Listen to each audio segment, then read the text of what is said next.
Hello everyone. सो आप लोगों ने अभी रिसेंटली मेरा ट्रेड देखा होगा जिसमें बिटकॉइन के एक सिंगल ट्रेड में मैंने 60 लैक्स का प्रॉफिट बनाया था। कैपिटल मैंने यूज किया था 7 लैक्स का, क्योंकि मैंने बिटकॉइन में 15,000 पॉइंट्स कैप्चर किए थे एक सिंगल ट्रेड में। जो क्रैश बिटकॉइन का आया था वो पूरा क्रैश मैंने कैप्चर किया था। और उससे भी बड़ी बात ये है कि जो ये क्रैश आया था बिटकॉइन का 2 या 3 जून को आया था। बट इस क्रैश के बारे में 45 डेज पहले, मतलब 16 अप्रैल को मैंने वीडियो डाली थी यूट्यूब पे, प्रेडिक्शन वीडियो, जिसमें क्लियरली बोला था कि बिटकॉइन में क्रैश आने वाला है बहुत बड़ा। और पूरी तरीके से मैंने बताया था कि कहां से मैं ट्रेड में एंट्री करूंगा और कहां मैं एग्जिट करूंगा, सब कुछ बताया था। और जिसने भी देखा था आप लोगों को पता है उसका रिजल्ट क्या आया। और सब कुछ मैंने पब्लिकली शेयर किया और सब कुछ आपको टाइमलाइन भी शेयर किया था जब ट्रेड में एंट्री की थी। और एक महीने से रेगुलरली मैं बोल रहा था कि क्रैश आने वाला है और मैं ट्रेड का वेट कर रहा हूँ पूरी तरीके से। और जब एंट्री बनाई तो टाइमलाइन भी शेयर किया कि जब फर्स्ट टारगेट पे कितना प्रॉफिट हो रहा है और सेकंड टारगेट पे कितना, और फाइनल मैंने कब एग्जिट किया, सब कुछ मैंने आपको शेयर किया था। और बहुत अच्छा ट्रेड था और बहुत ही तगड़ा प्रॉफिट बनाया था।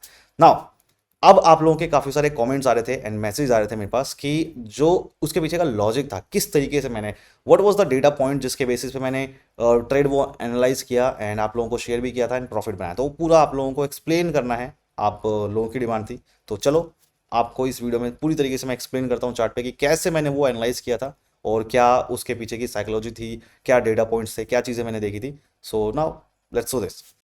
ओके, सो ये वो ट्रेड था बिटकॉइन का जिसमें आप देखोगे 15,000 पॉइंट्स अप्रोक्सीमेटली मैंने कैप्चर किया था एक सिंगल ट्रेड में। पूरा क्रैश कैप्चर किया था ये ट्रेड। मैं आपको दिखाता हूँ यहाँ पे, आप देखो 26 मई को ट्रेड में मैंने एंट्री बनाई थी 76,000 के लेवल पे। यहाँ पे नीचे क्लोजिंग मिलने के बाद मैंने 26 मई को ट्रेड में एंट्री बनाई थी एंड मैंने होल्ड किया था इस कैंडल की क्लोजिंग तक, यहाँ पे इस कैंडल की क्लोजिंग तक। सो ये जो है अप्रोक्सीमेटली 15,000 पॉइंट्स था जो कैप्चर किया मैंने इस ट्रेड में। पहले आपको मैं इस ट्रेड का प्रॉफिट दिखाता हूँ, उसके बाद हम बात करेंगे आगे। सो यहाँ पे आप देखोगे ट्रेड मैं जो भी लेता हूँ क्रिप्टो में वो मैं लेता हूँ डेल्टा एक्सचेंज पे। आपको पता ही है सबको, डेल्टा एक्सचेंज पे मैं ट्रेड लेता हूँ। मैं आपको अब यहाँ पे दिखाता हूँ कि मेरा ट्रेड में क्या प्रॉफिट बना था उस बिटकॉइन के ट्रेड में। तो मैं आपको 7 जून को मैंने ट्रेड एग्जिट किया था, वहाँ का आपको मैं डेटा दिखाता हूँ। इनफैक्ट पूरे जून का ही दिखा देता हूँ, ये देखो पूरे जून का वहाँ तक का मैं आपको डेटा दिखाता हूँ। सो यहाँ पे आप देखो एक सिंगल ट्रेड था वो जिसमें मैंने इतना प्रॉफिट बनाया था 60 लैक्स का। और ब्रोकरेज कितने लगी है वो भी मैं आपको इस ट्रेड पे दिखाता हूँ। देखो 7 जून को ट्रेड मैंने एग्जिट कर दिया था, 60 लैक्स का प्रॉफिट था। इस ट्रेड में मेरी ब्रोकरेज लगी है 15,500। रीजन क्या है इतना कम ब्रोकरेज लगने का, मैं आपको हमेशा बता चुका हूं। आप खुद देखो कि इस ट्रेड में मैंने कितने पॉइंट्स कैप्चर किए। इस ट्रेड में मैंने 15,000 पॉइंट्स कैप्चर किए हैं, राइट। फर्स्ट पॉइंट तो ये है 15,000 पॉइंट्स मैंने कैप्चर किया। सेकंड पॉइंट, लेवरेज मैंने ओनली 50x का लिया, ज्यादा लेवरेज नहीं लिया मैंने इस ट्रेड में। और कैपिटल मैंने यूज किया था ओनली 7 लैक्स का। ये तीन चीजें थी यहां पे। आप खुद देखो ट्रेड में, आप देख रहे हो कितनी ज्यादा अच्छे तरीके से मैंने यूटिलाइज किया इन चीजों को। तो ब्रोकरेज ज्यादा क्यों लगेगी इस तरीके का, अगर मैं ट्रेड कैप्चर करूंगा तो बिल्कुल ज्यादा नहीं लगेगी, कम ही लगेगी हमेशा। और हमेशा मैं यही बोलता हूं कि बड़े ट्रेड्स पे फोकस करो। हाँ ऑब्वियसली बात है इतना बड़ा तो हमेशा नहीं मिलेगा, बट फिर भी एटलीस्ट 1,000 पॉइंट्स 1,500 पॉइंट्स तो कैप्चर करना ही होता है बिटकॉइन में अगर हम ट्रेड ले रहे हैं तो ये पॉइंट जो भी है मेरा लॉजिक होता है इसके पीछे। नाउ अब ट्रेड का लॉजिक क्या था वो मैं आपको एक्सप्लेन करता हूँ कि क्या चीज़ें मैंने देखी। तो मैं आपको ना डेली टाइम फ्रेम पे ले चलता हूँ। रीज़न क्या है, क्योंकि बहुत सारी कैंडल्स हैं तो समझने में थोड़ा ईजी रहेगा। तो यहाँ पे आप देखोगे किस तरीके से मार्केट ने यहाँ पे क्रैश किया। नाउ एक चीज़ मैं आपको बता देता हूँ पहले ही, आगे बढ़ने से पहले, रीज़न बताने से पहले एक चीज़ और बताता हूँ कि आप यूट्यूब पे जाना। मैंने YouTube पे ये वाली वीडियो डाली थी, प्रोडिक्शन वीडियो। और ये वीडियो मैंने यहाँ पे डाली है, अपलोड किया है 16 अप्रैल को, मतलब क्रैश आने से 45 डेज पहले। मैंने यहाँ पे ये प्रोडिक्शन में पहले ही बता दिया था कि बिटकॉइन क्रैश होगा। अब आपको दिखाता हूँ कि बताया क्या था। तो ये वीडियो ओपन करना, जब आप ये वीडियो ओपन करोगे तो आप देखो यहाँ पे, पहले तो आप देख लो 16 अप्रैल को मैंने ये वीडियो डाली थी। ना यहाँ पे आप देखो मैंने क्या बोला था कि 76,000 का जो ये लेवल है, इस लेवल के ऊपर बिटकॉइन जाएगा और ऊपर टाइम स्पेंड करके, और जब वापस नीचे आए तो उसके बाद क्रैश होगा बिटकॉइन। ये मैंने इस वीडियो में बताया हुआ है, जाके आप देखो। और मैंने ये बताया था कि 66,000 तक तो जाना ही जाना है बिटकॉइन को, और उसके नीचे भी थोड़ा बहुत और जा सकता है, वो मैंने आपको बताया था। और आप देखो चार्ट पे एग्जैक्टली उसी तरीके से मार्केट ने यहाँ पे रिएक्ट किया है। बिटकॉइन इस एरिया में मूव कर रहा था जब मैंने वो प्रोडिक्शन वीडियो बनाई थी। और मैंने क्या बोला था कि बिटकॉइन 76,000 का जो लेवल है इसके ऊपर जाएगा और टाइम स्पेंड करके नीचे आके क्लोजिंग देगा और उसके बाद क्रैश होगा।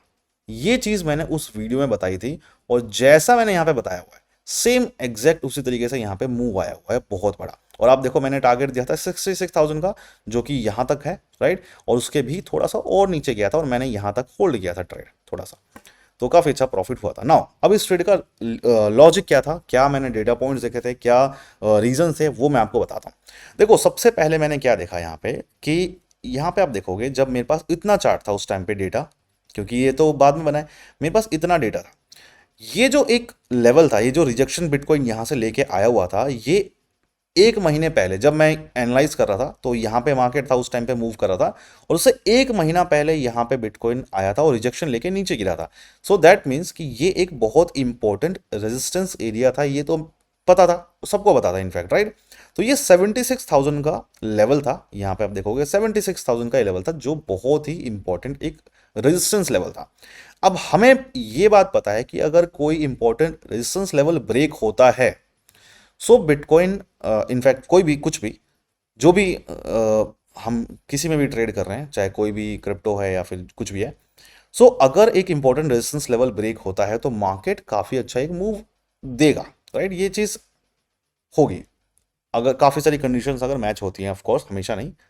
नाउ हमें पता है कि रेजिस्टेंस ब्रेक होगा तो मार्केट ऊपर जाएगा, ये तो बस एक रीजन है ऊपर जाने का, लेकिन कौन कौन से ऐसे रीजंस हैं जो मार्केट को ऊपर जाने से रोक सकता है और वापस नीचे पुश कर सकता है, कौन कौन से ऐसे रीजंस हैं वो मैंने फाइंड करे। देखो एक रीजन बस मुझे दिख रहा था कि मार्केट जिसकी वजह से ऊपर जा सकता है वो ये है कि ये एक इंपॉर्टेंट रेजिस्टेंस एरिया था जिसको ब्रेक करेगा और मार्केट ऊपर चला जाएगा, एक ये रीजन दिख रहा है। उसके अलावा अभी मुझे यहां पे कोई रीजन नहीं दिख रहा था ऊपर जाने का। बट जब मैंने ध्यान से देखा तो मुझे ऊपर बिटकॉइन को जाने से रोकने वाले जो रीजंस थे वो बहुत सारे दिख रहे थे। वो क्या क्या रीजन थे वो बताता हूं। तो सबसे पहला तो मेरे पास यहां पे आप देखोगे एक ये इंपॉर्टेंट एरिया था, रेजिस्टेंस एरिया यहां पे, कि बिटकॉइन अगर मान लो इस लेवल को ब्रेक करके चला भी जाए तो यहां पे जो है ना प्रॉब्लम क्रिएट होगी कि बहुत ही ज्यादा इंपॉर्टेंट ये रेजिस्टेंस एरिया था, तो यहां पे ये चीज प्रॉब्लम कर सकती है। एक तो ये पॉइंट था मेरे पास। सेकेंड पॉइंट, अगर मैं इसी एरिया में पीछे जाता हूं तो यहां पे आप देखो ये भी जो है जो 76,000 का लेवल है, यहां पे आप देखो ये एक बहुत इंपॉर्टेंट रेजिस्टेंस एरिया यहां पे भी क्रिएट करके यहां पे बैठा हुआ था, राइट। सो हमें बताया कि ये बहुत इंपॉर्टेंट एक रेजिस्टेंस एरिया है, बहुत सारी चीजें हैं हमें यहां पे दिखी। नाउ ये तो हो गया टेक्निकल रीजंस। अब आपको बताया कि जब बिटकॉइन इस एरिया में मूव कर रहा था तो उस टाइम पे वॉर की सिचुएशन थी world wide, right. Donald Trump specially बहुत ज़्यादा वहाँ पे प्रॉब्लम क्रिएट करके बैठा हुआ था। तो हमें पता है कि वॉर की सिचुएशन अगर चल रही है तो बिटकॉइन ऊपर जाएगा, इस चीज़ के चांसेस देखो बहुत ज़्यादा कम है, बहुत ज़्यादा कम है, क्योंकि वॉर की सिचुएशन में मार्केट को क्रैश होना है। नाउ अब हमें हमारे पास तीन मेन रीजंस हैं जिसकी वजह से बिटकॉइन ऊपर जाएगा, इस चीज़ की पॉसिबिलिटी कम हो चुकी है। ब्रेकआउट तो मिल सकता है लेकिन पॉसिबिलिटी कम, पूरी तरीके से कम हो चुकी है, मेरे लिए उस टाइम पे ऐसा था। अब यहां पे आप देखो कि हमें बस एक सही टाइम देखना था ट्रेड में एंट्री करने का, क्योंकि कहीं भी ट्रेड में एंट्री करना इज नॉट लॉजिकल, राइट। हमें यहां पे देखना था कि अगर इसको ब्रेक करता है और जब ब्रेक करेगा ऑफ कोर्स तो मार्केट में क्या होगा, लिक्विडिटी आएगी, राइट, लोग बाय की पोजीशन बनाएंगे और हमें वही चाहिए ताकि हम सारी लिक्विडिटी जो है वो ग्रैब कर सकें। तो पूरी लिक्विडिटी ग्रैब करने के लिए यहां पे मैंने वेट किया और जब इस लेवल के नीचे वापस क्लोजिंग मिली तो मैंने इस पोजीशन को शॉर्ट किया और यही सेम जो है एनालिसिस मैंने शेयर की थी। सो कॉन्फिडेंस बहुत ज़्यादा था इस ट्रेड में और मार्केट ने रिजल्ट भी दिखाया।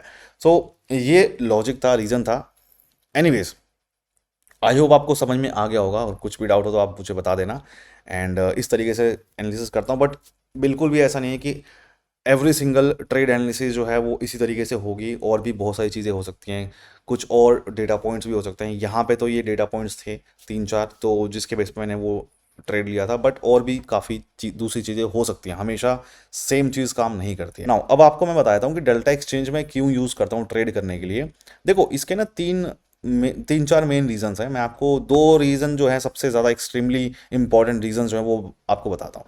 देखो यहाँ से जो फंड्स हैं मेरे जो भी प्रॉफिट है उसको विड्रॉ जब करना होता है मुझे बैंक अकाउंट में, so that becomes very easy अगर मैं डेल्टा एक्सचेंज यूज़ कर रहा हूँ, क्योंकि इंस्टेंटली हम डायरेक्टली बैंक अकाउंट में यहाँ से विड्रॉ कर सकते हैं। ये एक मेन रीज़न है डेल्टा एक्सचेंज को यूज़ करने का। आपकी मर्जी, आप कुछ भी प्लेटफॉर्म यूज़ करो, बट मैं ये यूज़ करता हूँ इस मेन रीज़न की वजह से, क्योंकि मुझे यहाँ पे P2P यूज़ नहीं करना पड़ता। आपको पता है P2P यूज़ करना बहुत ज़्यादा रिस्की है, कोई उसमें श्योरिटी नहीं होती, आपको पता है। तो वो मैं यूज़ नहीं करता हूँ, और उसके लिए बेस्ट जो मेरे पास ऑप्शन है वो डेल्टा एक्सचेंज का। इंस्टेंटली फंड्स मेरे बैंक अकाउंट में जब भी मुझे विड्रॉ करना है तो आ जाता है, जो भी मेरा प्रॉफिट होता है। सेकेंड रीज़न कि जो भी हम क्रिप्टो का प्लेटफॉर्म यूज़ कर रहे हैं ट्रेड करने के लिए, so make sure that that is registered under FIU, government of India. FIU मतलब financial intelligence unit, right. So government of India के अंडर में रजिस्टर्ड होना चाहिए, ये बहुत एक इंपॉर्टेंट पॉइंट है। तो ये कुछ चीज़ें हैं, और मैं ट्रेड करता हूँ ओनली फ्यूचर्स में, राइट। और यहाँ पे बिटकॉइन और इथीरियम का फ्यूचर्स का जो भी होता है, तो बड़े इजी तरीके से यहाँ पे मैं ट्रेड कर पाता हूँ। कुछ नहीं करना होता मुझे, यहाँ पे मैंने चार्ट ओपन किया, बाय करना है या सेल करना है, मैंने सेलेक्ट किया, और यहाँ पे मैंने लेवरेज हमेशा 50x रहती है, जो कि हमेशा मेरी क्वांटिटी डाली, और मैंने यहाँ पे बटन दबा दिया। बस दो स्टेप करने होते हैं मुझे। फर्स्ट स्टेप यहाँ पे बाय या सेल, यहाँ पे क्वांटिटी डालनी होती है, कितना लेना है मुझे, और बस बटन दबा दिया, हो गया काम। तो बहुत इजी तरीके से मेरा हो जाता है काम, तो इसलिए मैं ये वाला प्लेटफॉर्म यूज़ करता हूँ। नाउ आपको ये बात पता है कि मेरा टेलीग्राम पे प्राइवेट कम्युनिटी है, राइट। अब प्रोडक्शन वीडियो हमेशा मैं बार बार डाल सकूं, अपलोड कर सकूं यहाँ पे, और आपको ट्रेड शेयर कर सकूं, ऐसा पॉसिबल नहीं होता है, क्योंकि कभी कभी टाइम नहीं मिल पाता है वीडियो रिकॉर्ड करने का। तो मैं जो भी मेरा ट्रेड होता है मैं आप सबको यहाँ पे शेयर करता हूँ, जैसे मैंने यहाँ पे जैसे इस तरीके से मैं ट्रेड शेयर कर देता हूँ, और जो भी टारगेट होता है सब कुछ यहाँ पे मैं अपडेट करता हूँ। तो ये प्राइवेट कम्युनिटी अगर आपको ज्वाइन करनी है तो डिस्क्रिप्शन में लिंक होगा, क्रिप्टो प्राइवेट कम्युनिटी वहाँ पे लिखा होगा, आप देख लेना। जब आप उस लिंक पे क्लिक करोगे, कमेंट में भी लिंक पिन कर दूंगा मैं, तो उस लिंक पे जब आप क्लिक करोगे तो यहाँ पे ये पेज ओपन होगा, और ये स्टेप्स मैंने यहाँ पे लिखे हुए हैं, इन स्टेप्स को फॉलो करके आप ज्वाइन कर सकते हो। तो यहाँ पे आप देख लो स्टेप नंबर 1 2 3 क्या है, सारी चीज़ें पढ़ लेना, और यहाँ पे आप कर सकते हो। अच्छा, अगर आपका डेल्टा एक्सचेंज पे पहले से ही अकाउंट है और फिर भी अगर आपको ग्रुप ज्वाइन करना है, तो आप मुझे इस वाले टेलीग्राम पे मैसेज कर देना, ठीक है, और बता देना कि आपका ऑलरेडी है डेल्टा एक्सचेंज पे अकाउंट, तो मैं आपको सेकंड ऑप्शन दे दूंगा कि कैसे आप ज्वाइन कर सकते हो। सो ये चीज़ें हैं, तो ये इसका लिंक मैंने दे दिया है सब कुछ। और इंस्टाग्राम पे फॉलो कर लेना अगर आपको मेरे सारे ट्रेड्स के प्रॉफिट या लॉस जो भी होता है वो सब कुछ देखना है। जो भी मेरा प्रॉफिट होता है इनफैक्ट वो सब मैं यहाँ पे, जो भी चीज़ें होती है ट्रेड का रिजल्ट जो होता है वो मैं यहाँ पे पोस्ट करता हूँ। और यूट्यूब पे फॉलो कर लेना, मुझे सब्सक्राइब कर लेना प्रोडिक्शंस के लिए और एनालिसिस के लिए, तो यहाँ पे मैं वो शेयर करता हूँ। सो मिलते हैं, all the best guys, I hope आपको समझ में आ गया होगा।